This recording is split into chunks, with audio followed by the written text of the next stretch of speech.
the shadowed valleys of feudal Japan, where mist clung to the ancient cedars like forgotten secrets, there existed a discipline forged not from iron will, but from the raw essence of survival. It was a way that turned ordinary men into ghosts of the night, shinobi, the invisible warriors who danced on the edge of impossibility. Their secret wasn't brute strength or endless motivation. It was Ninpo, the path of the enduring shadow. A system built on 5 unyielding pillars, designed to reshape the human spirit when all else crumbled. This is the tale of how one boy, broken by his own weakness, climbed from the depths of failure to embody that unbreakable force.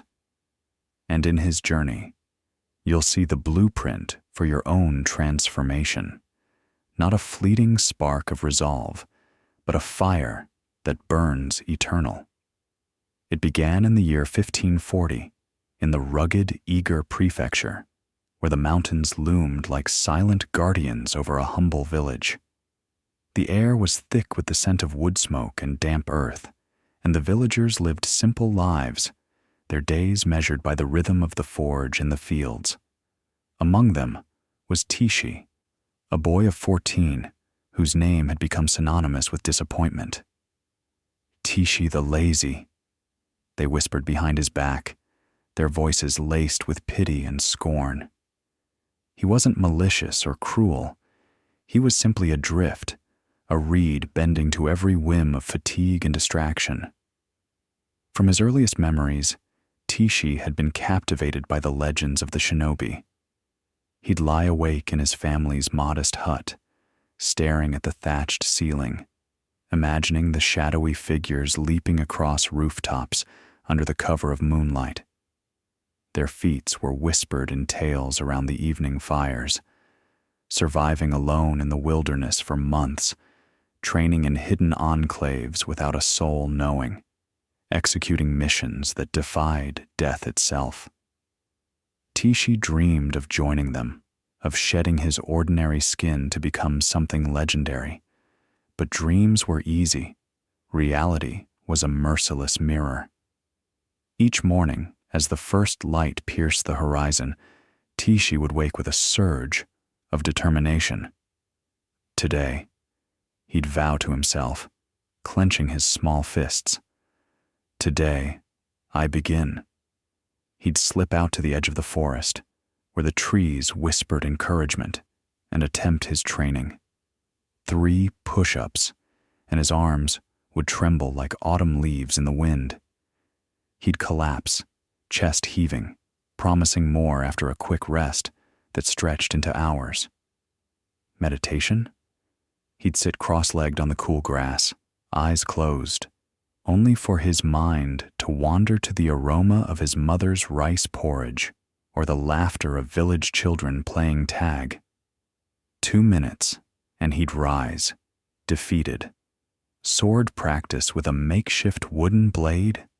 5 strikes, and the ache in his shoulders would whisper sweet excuses. Enough for now, tomorrow will be better. The pattern was a cruel cycle, etched into his soul. Mondays brimmed with fresh resolve, afternoons dissolved into regret, and by Tuesday, the promises had evaporated like morning dew. Tishi's father, a burly blacksmith named Hiroshi, watched this with growing frustration. His hands, calloused from years at the anvil, hammered iron with unyielding precision. But his heart ached for his son. Hiroshi knew the truth about the shinobi, knew they were no mere legends. He had once glimpsed the hidden path to their secret school in the mountains, a place shrouded in fog and peril. But he feigned disbelief, his voice gruff as he scolded Tishi. Shinobi? Bah, they're ghosts spun from old wives' tales to frighten naughty children. You'll learn my trade, boy. Hammer and fire. That's real work. Leave the nonsense behind. Deep down, Hiroshi's denial was born of love and fear.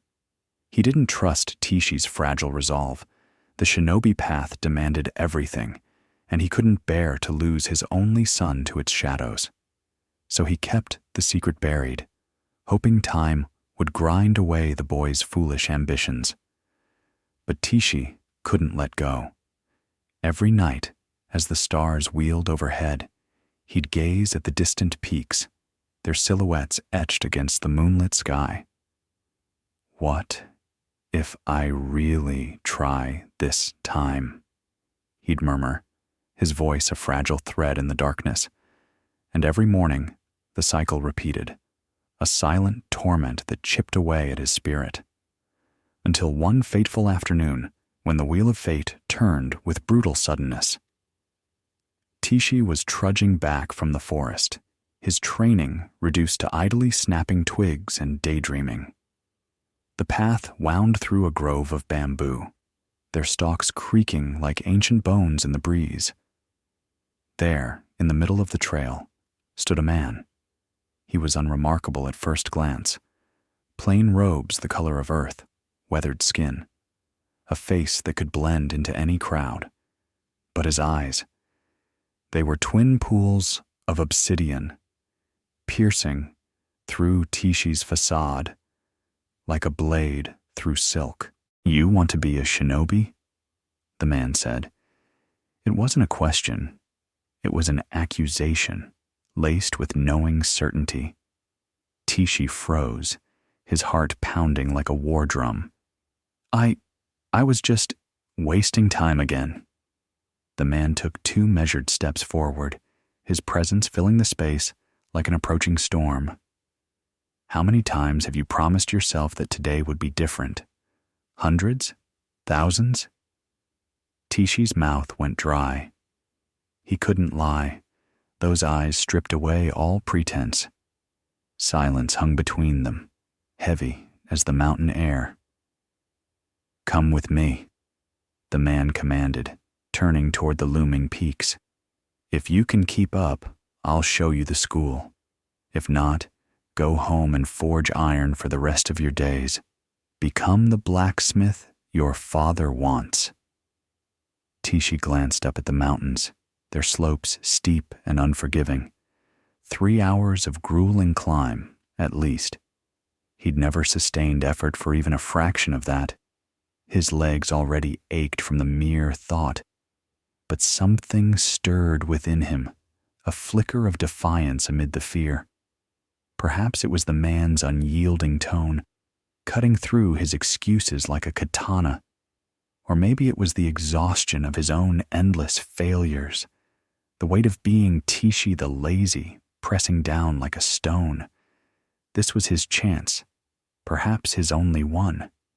I'll go, he whispered, more to himself than the stranger.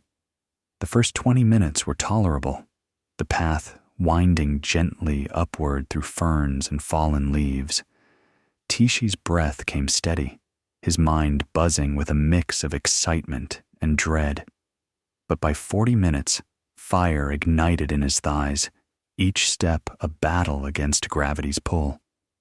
An hour in, his world narrowed to the agony, sweat stinging his eyes, lungs burning, mind unleashing its familiar barrage. This is insane. You're not built for this. Turn back. Try again tomorrow when you're rested. The man ahead never faltered, his stride rhythmic and relentless, without a glance backward or a word of encouragement. No pity, no pause. 2 hours passed, and Tishi was on all fours, crawling over jagged rocks, tears mixing with the dirt on his face. His body screamed for mercy, every muscle a symphony of protest. I can't, he gasped, collapsing onto the cold earth. But in that abyss of pain, a revelation dawned. The suffering wasn't the enemy, it was the forge. What mattered was the vow he'd made at the trailhead, the decision to press on, no matter the cost. Warriors didn't negotiate with weakness, they honored their word. With a guttural cry, Tishi hauled himself upright, limbs trembling like a newborn fawn. Step by agonizing step, he continued, 3 hours and 15 minutes later, he crested the summit. The world spun as he fell to his knees, retching onto the sacred ground, darkness claiming him. When consciousness returned, Tishi found himself in a dimly lit temple. The walls were hewn from dark wood, polished by centuries of devotion, infused with the earthy scent of incense that curled like spirits in the air. Silence enveloped him, broken only by the faint crackle of a distant flame. The man, the master, sat cross-legged before him, his expression unreadable. "You have completed the first lesson of Ninpo, without realizing it," the master said, his voice a low rumble. "Welcome to the Koga school." Tishi's heart swelled with a mix of awe and terror. He had crossed the threshold, but the true forging had only begun. The bell tolled before dawn, a resonant bronze clang that vibrated through Tishi's skull like a thunderclap. He bolted upright, disoriented, his body a map of bruises from the climb. Around him, 15 other young men stood at attention, clad in identical dark tunics, their faces masks of stoic resolve. The master loomed in the center of the hall, his presence a gravitational force. "In Ninpo, there are no tries," he intoned, his words carving the air. "You are, or you are not. From this moment, you are students. The bell rings, you rise, no negotiation." Tishi glanced toward the window. The world outside was still shrouded in night's embrace. "But sensei," he ventured, his voice tentative, "what time is—" The master's gaze pierced him like forged steel. Questions breed thoughts. Thoughts breed hesitation. Hesitation breeds death. The bell rings. You wake. That is all. The first week was a descent into hellfire. The routine was merciless. An hour of meditation in utter stillness, where even a twitch invited rebuke. 2 hours of physical drills that left muscles screaming and bones weary. Studies in strategy. Poring over ancient scrolls by flickering lantern light.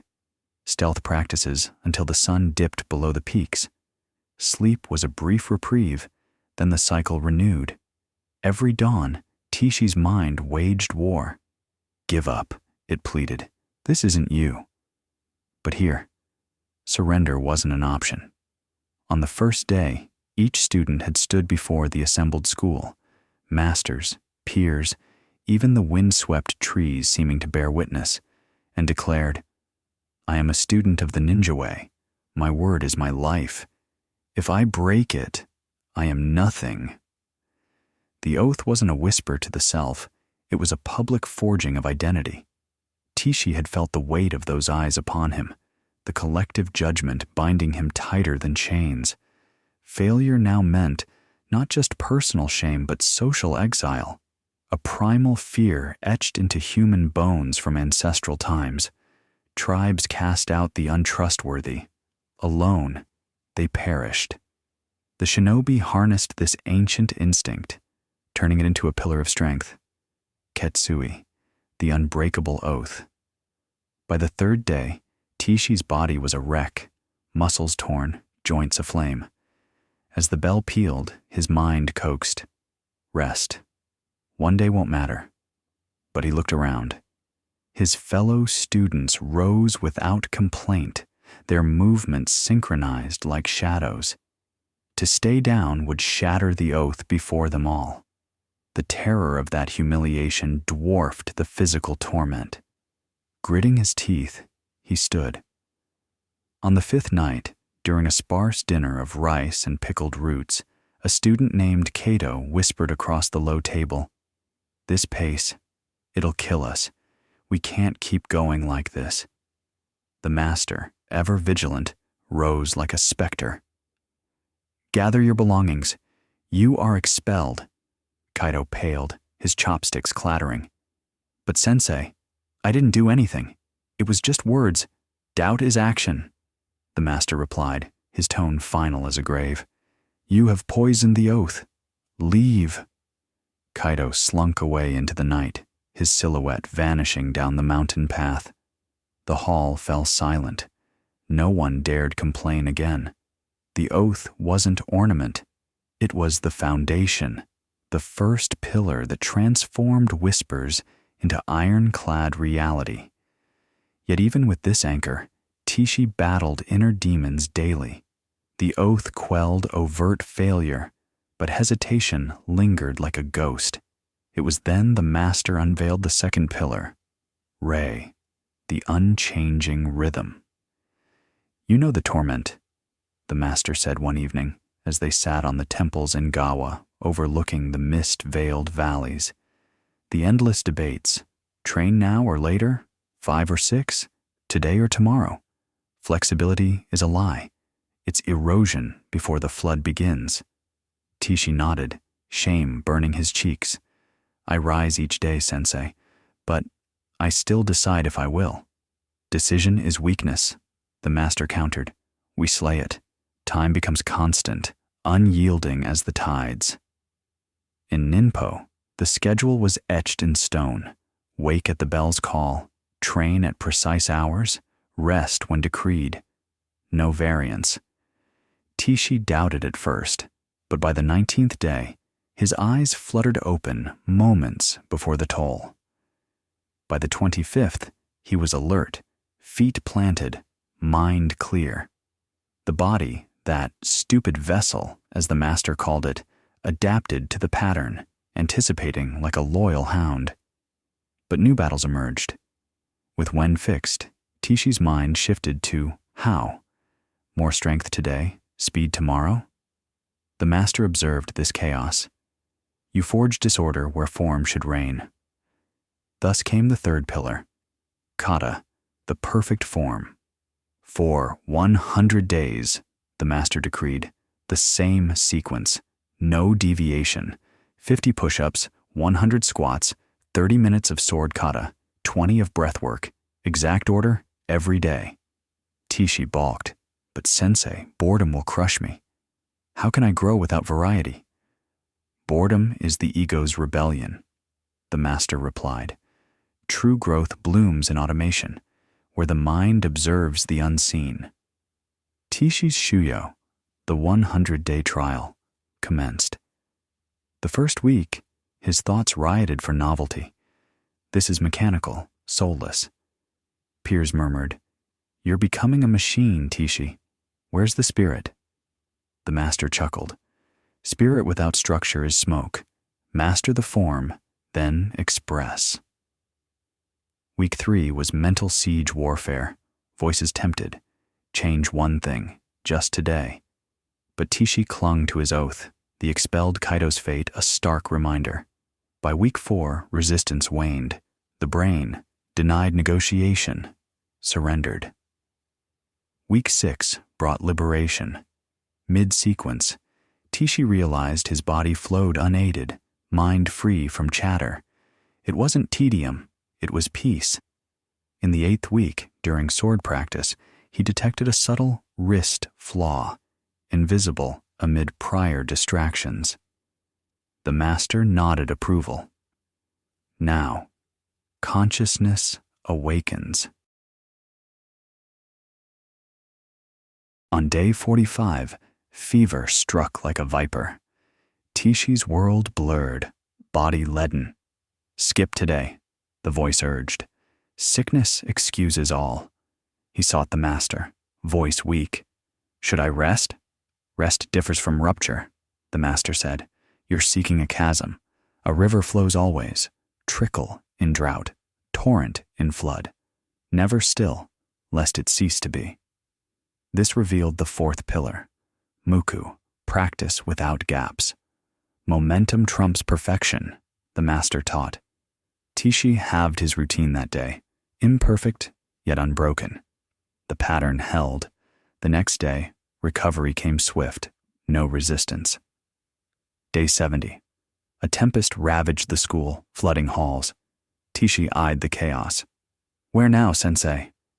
The master pointed to the rain-lashed patio. There. Enemies don't wait for fair weather. Tishi trained amid the deluge, clothes sodden, feet slipping, cold seeping to his core. But the chain remained intact. Then came the unforeseen blow.